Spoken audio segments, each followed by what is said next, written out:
sourdough Paska. I'm going to do double the recipe that I'm going to post. I'm going to do 2 less, but anyway.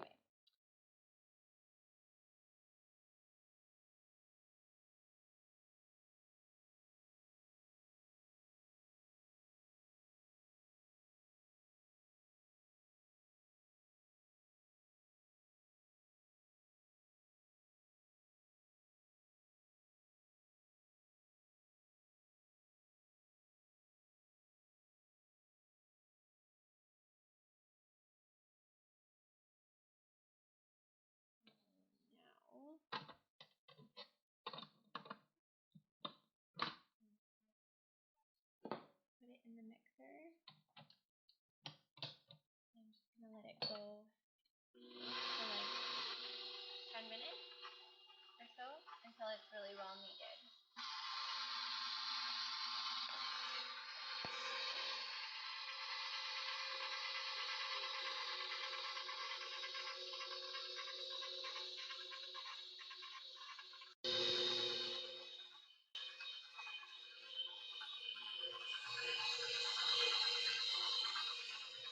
So this is what the dough looks like after kneading for about 10 minutes.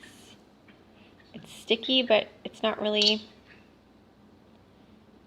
coming off with my hand, so that's kind of the texture that it needs to be. And I'm going to cover it and then do probably 4 or 5 stretch and folds every half hour-ish or so, and then it'll sit and do a bulk rise, and then I'm going to pop it in the fridge overnight. Okay, so it has been probably 7 hours or so since we started it, and you can see how the dough looks different and there's some bubbles, so that's all good. So now I'm gonna put it out onto my floured counter.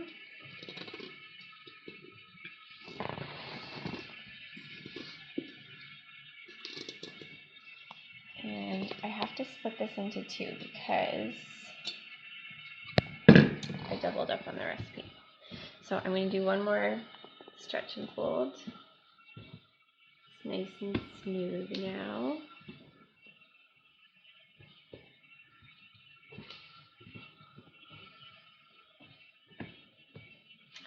I'm going to flip it over.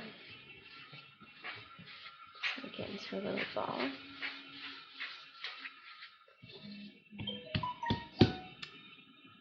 I'm not the best at having things equally, but anyway.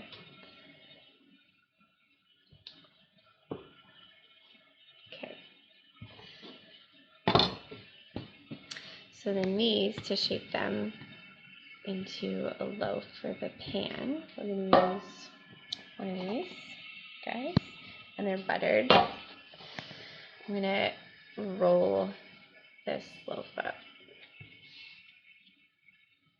tight, but not so tight that it breaks the skin on it.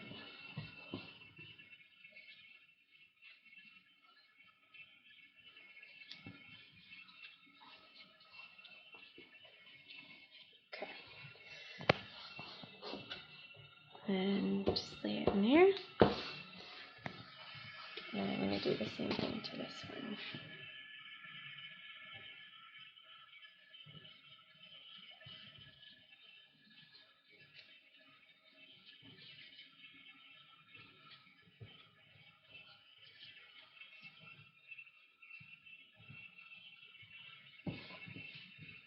Just kind of tucking in the ends.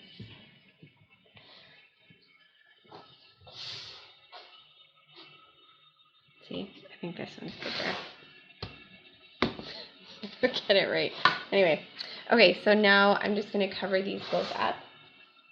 I'm going to let them stay on the counter for probably an hour or so, and then I'm going to put them in the fridge overnight, and then they should be proofed enough to bake in the morning, so we can do another video then.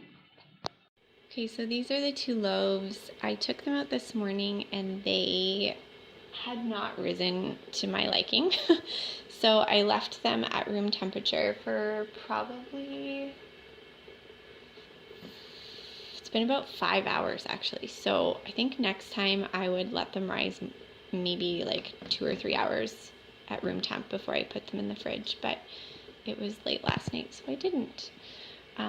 Anyway, so this is what they look like. You can tell from the last video how much they've risen and how much I did not separate the dough evenly, but that's okay.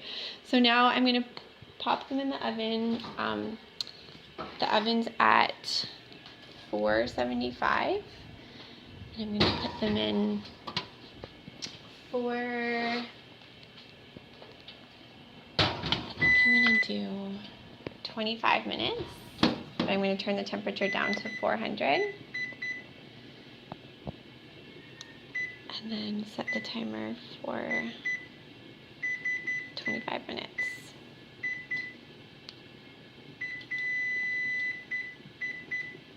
There we go. And then I'll show you what it looks like then, and then I'm going to decrease the temperature a little bit more and leave them in for probably another 5 or 10 minutes before I take them out. It's been 25 minutes at 400, so now I'm just going to turn the timer off and turn the temperature down to 350, and then set the timer for another 10 minutes, and then we'll check on it. This is what they look like right now. They look really good. So we're going to let them bake just a little bit more. Great, so the timer went off and I just took them out of their pans and they look perfect.